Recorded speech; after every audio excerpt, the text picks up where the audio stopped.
ان تبتغوا فضلا من ربکم، کچھ گناہ نہیں تم پر کہ تلاش کرو فضل اپنے رب کا۔ فَإِذَا أَفَضْتُم مِّنْ عَرَفَاتٍ فَاذْكُرُوا اللَّهَ عِندَ الْمَشْعَرِ الْحَرَامِ، پھر جب طواف کے لیے لوٹو عرفات سے تو یاد کرو اللہ کو نزدیک مشعر حرام کے۔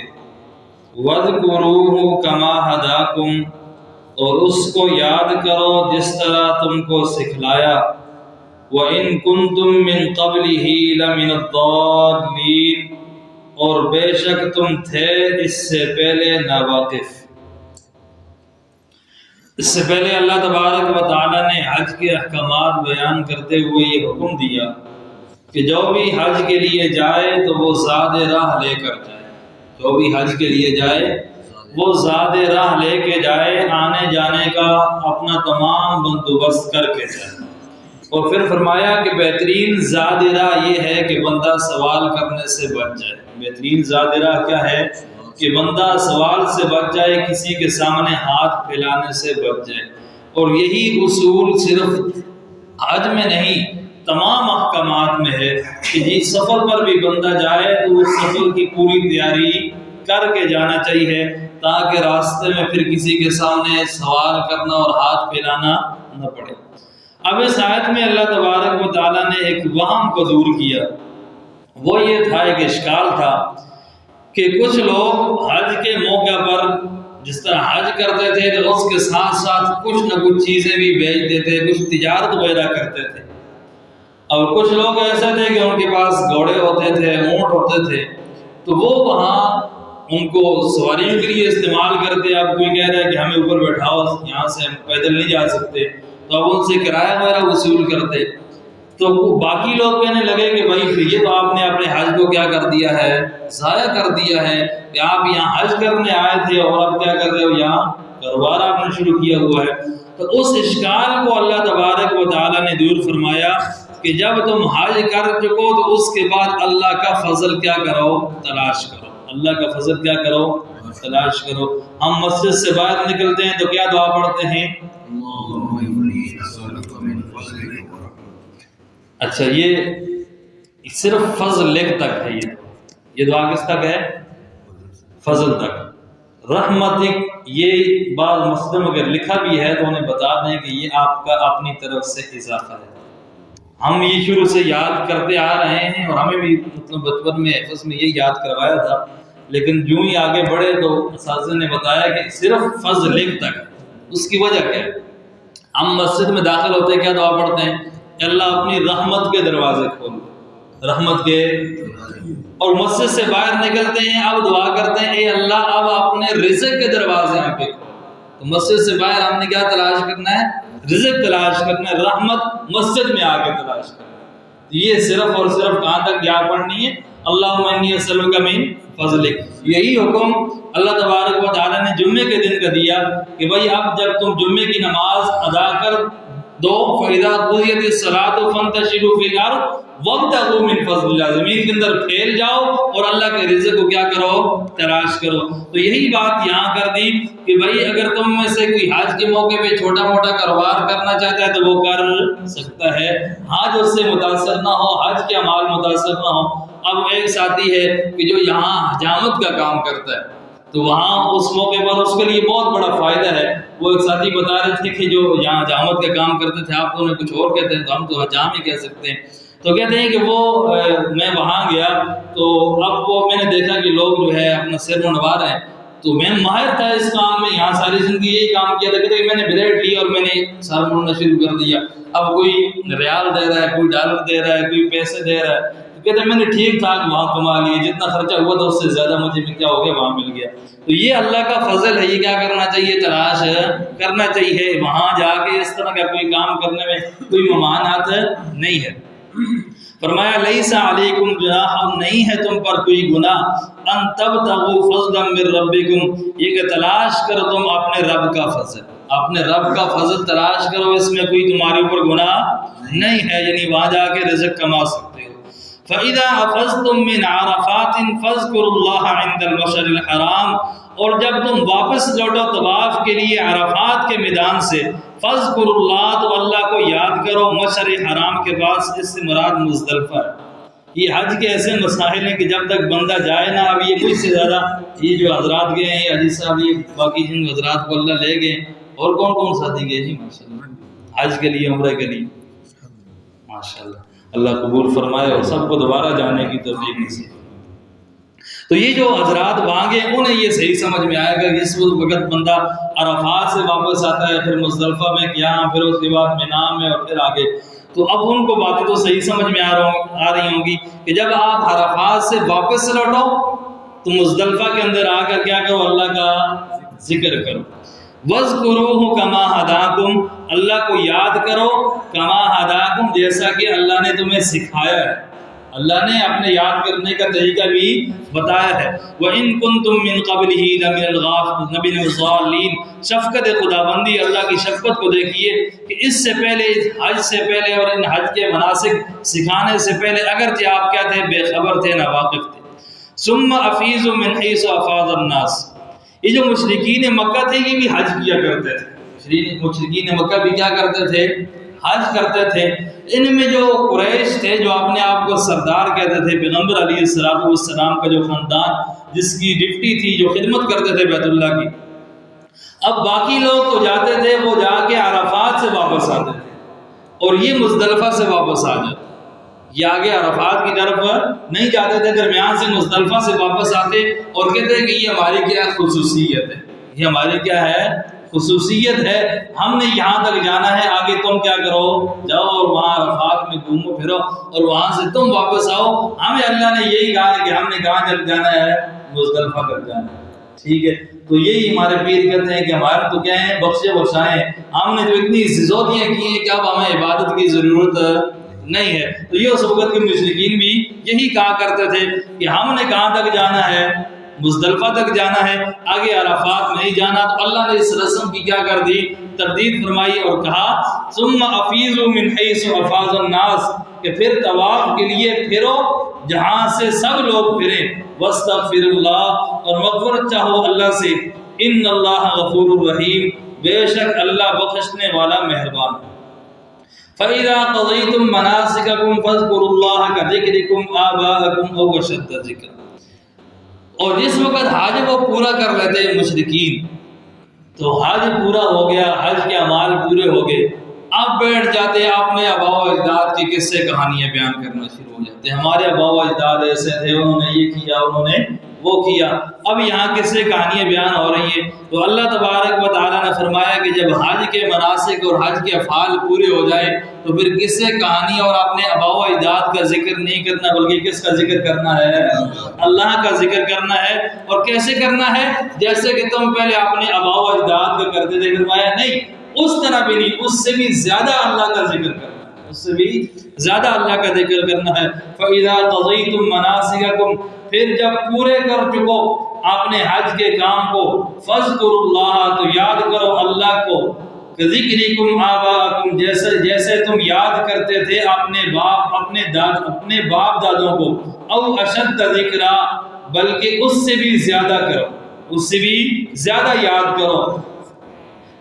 فَمِنَ النَّاسِ مَن يَقُولُ رَبَّنَا آتِنَا فِي الدُّنْيَا وَمَا لَهُ فِي الْآخِرَةِ مِنْ خَلَاقٍ۔ میں نے کہا تھا حجیوں کی کتنی قسمیں ہیں، حجیوں کی 2 قسمیں۔ کتنی قسمیں ہیں، 2 قسمیں۔ کتنی قسمیں، 2 قسمیں، نیک بخت حاجی اور بدبخت حاجی۔ بدبخت حاجی کا ذکر ہوا کہ لوگوں میں سے بعض وہ ہیں کیا کہتے ہیں، ربنا، اے ہمارے رب، آتنا، دے ہمیں، فی الدنیا، دنیا ہی میں جو کچھ دینا ہے دے، ہمیں دنیا ہی دے، وما لہ فی الآخرۃ من خلاق، تو ایسے بندے کا آخرت میں کوئی حصہ نہیں ہے، جو صرف دنیا طلب کرے گا، آخرت میں اس کا کوئی حصہ نہیں ہے۔ اور نیک بخت حاجی کون ہے، وَمِنْهُمْ مَنْ يَقُولُ رَبَّنَا آتِنَا فِي الدُّنْيَا حَسَنَةً وَفِي الْآخِرَةِ حَسَنَةً۔ ہم بھی نماز میں کیا پڑھتے ہیں، ربنا آتنا فی الدنیا حسنہ، اے اللہ دنیا دے وہ بھی اچھی، آخرت دے وہ بھی اچھی، اور ہمیں آگ کے عذاب سے کیا کر، بچا، آگ کے عذاب سے تو دنیا بھی مانگنی چاہیے اچھی اور آخرت بھی اچھی مانگنی چاہیے۔ کیسی؟ کہ دنیا کے اندر اللہ تبارک و تعالیٰ نیکی کی طاقت دے دے، دنیا کے اندر اللہ نیکی کی طاقت دے دیں اور آخرت کے اندر اس نیکی کا اچھا بدلہ ادا کر دیں، آخرت کے اندر اس نیکی کا اچھا بدلہ ادا کر دیں۔ تو جو نیک وقت حاجی ہیں وہ کیا کہتے ہیں؟ وَمِنْهُمْ مَنْ يَقُولُ رَبَّنَا آتِنَا فِي الدُّنْيَا حَسَنَةً، اور کوئی ان میں کہتا ہے ہمارے رب دے ہم کو دنیا میں حسنہ خوبی، وفی الآخرت حسنہ اور آخرت میں خوبی، وقنا عذاب النار اور بچا ہم کو دوزخ کے عذاب سے۔ تو اللہ نے نتیجہ بیان فرما دیا، اولئک لہم نصیب مما کسبوا، کہ یہی ہیں وہ لوگ، انہی لوگوں کے واسطے حصہ ہے مما کسبوا، اپنی کمائی سے، جو کچھ دنیا کے اندر انہوں نے کمایا، نیکیاں کمائی، تو آخرت میں نیکیوں کا کیا ہوگا؟ بدلہ ملے گا، جزا ملے گی۔ اور اگر دنیا کے اندر گناہ کمائے تو آخرت میں اس کی کیا ہوگی؟ سزا ملے گی۔ واللہ سریع الحساب، اور اللہ جلد حساب لینے والا، اللہ جلد حساب۔ کیا مطلب ہے؟ قیامت کے دن آدم علیہ السلام سے لے کے آخری آنے والے دنیا میں جو آخری انسان ہوگا اس تک تمام کے تمام انسان کیا ہوں گے؟ وہاں موجود ہوں گے۔ اب بندہ سوچے گا کہ ان میں اللہ کس کا حساب لیں گے اور کس کو عذاب دیں گے، کیا کریں گے؟ تو اللہ نے فرما دیا کہ یہ ٹینشن تمہاری ہے، میری نہیں ہے، میں منٹوں میں سب کا حساب کیا کر دوں گا؟ کلیئر کر دوں گا، مجھے اس کی ٹینشن اور پریشانی نہیں ہے۔ وَاذْكُرُوا اللَّهَ فِي أَيَّامٍ مَّعْدُودَاتٍ، اور یاد کرو اللہ کو چند گنتی کے دنوں میں۔ وَاذْكُرُوا اللَّهَ، اور یاد کرو اللہ کو، فی ایام معدودات، گنتی کے چند دنوں میں۔ کیا مطلب؟ یہ گنتی کے چند دن کون سے ہیں؟ ذی الحجہ کی 10ویں، 11ویں اور 12ویں۔ اب بعض حضرات جس طرح مینا میں واپس آتے تو مشرکین مکہ بعض ان میں سے یہ کہتے کہ بھائی اس میں آپ نے 12ویں تک یہاں ٹھہرنا ہے، 12ویں تک یہاں ٹھہرنا ہے، پھر چڑھ جانا ہے، یہاں نہیں رکنا۔ اور بعض ان میں سے وہ کہتے ہیں کہ بھائی آپ نے 13ویں بھی یہاں ٹھہرنا لازمی ہے۔ تو اللہ تبارک و تعالیٰ نے اس کی آگے تردید فرما دی، فرمایا فَمَن تَعَجَّلَ فِي يَوْمَيْنِ فَلَا إِثْمَ عَلَيْهِ، کہ ان میں سے جو کوئی جلدی چلا گیا 2 ہی دن میں تو اس پر گناہ نہیں ہے، یعنی 12ویں کو چلا گیا اس پر بھی کوئی گناہ نہیں ہے۔ وَمَن تَأَخَّرَ فَلَا إِثْمَ عَلَيْهِ لِمَنِ اتَّقَىٰ، اور جو کوئی رہ گیا تو اس پر بھی گناہ نہیں ہے جو کہ ڈرتا ہو، جو کہ کیا ہو؟ ڈرتا ہو۔ وَاتَّقُوا اللَّهَ، اور ڈرو اللہ سے۔ وَاعْلَمُوا أَنَّكُمْ إِلَيْهِ تُحْشَرُونَ، اور جان لو بے شک تم سب اسی کے پاس جمع ہوگے، قیامت میں سارے اسی کے پاس کیا کیے جاؤ گے؟ جمع کیے جاؤ گے۔ وَمِنَ النَّاسِ مَن يُعْجِبُكَ قَوْلُهُ فِي الْحَيَاةِ الدُّنْيَا وَيُشْهِدُ اللَّهَ عَلَى مَا فِي قَلْبِهِ وَهُوَ أَلَدُّ الْخِصَامِ۔ مشرکین میں ایک بندہ تھا جس کا نام تھا اخنس بن شریک، یہ مشرکین میں تھا یا مدینہ مکرمہ میں منافقین میں سے تھا۔ جب پیغمبر علیہ السلام کے دربار میں آتا تو کہتا یا رسول اللہ سب کچھ آپ پہ فدا، سب کچھ آپ پہ، اپنی جان بھی آپ پہ قربان، اپنا مال بھی آپ پہ قربان، سب کچھ آپ کے لیے قربان کرنے کے لیے تیار ہیں۔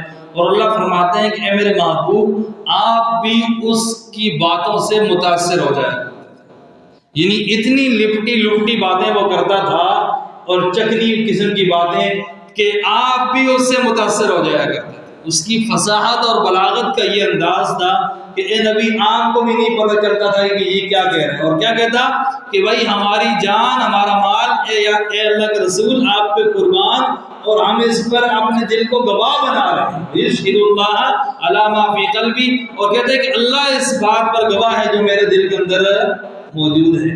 اتنی قسمیں کھا کے پیغمبر علیہ السلام کو متاثر کرتا، اور آپ کو جو ہے اپنے بارے میں متاثر کرنے کے بعد جب وہاں سے باہر نکلتا کسی مسلمان کی کھیتی ہے اس کو جلا دی، کسی مسلمان کی عورتیں ہیں ان کو چھیڑ دیا، اس طرح کی اور کام فساد کر دیا زمین کے اندر۔ تو فرمایا اے اللہ کے نبی یہ جن کی باتوں سے آپ متاثر ہو رہے ہو یہ کوئی مسلمان نہیں ہے۔ آج کل بھی ایسے لوگ آپ کو ملیں گے کہ بڑے خطیبانہ انداز میں، فصیحانہ انداز میں، شاعرانہ انداز میں آپ کے سامنے کیا کچھ بیان ہوگا، اور اندر سے کیا ہوں گے، سارے کھوکھلے ہوں گے، صرف آپ کو متاثر کرنا مقصود ہوگا۔ وَمِنَ النَّاسِ مَن يُعْجِبُكَ قَوْلُهُ فِي الْحَيَاةِ الدُّنْيَا وَيُشْهِدُ اللَّهَ عَلَى مَا فِي قَلْبِهِ، اور بعض آدمی وہ ہے کہ پسند آتی ہے تجھ کو اس کی بات دنیا کی زندگانی میں،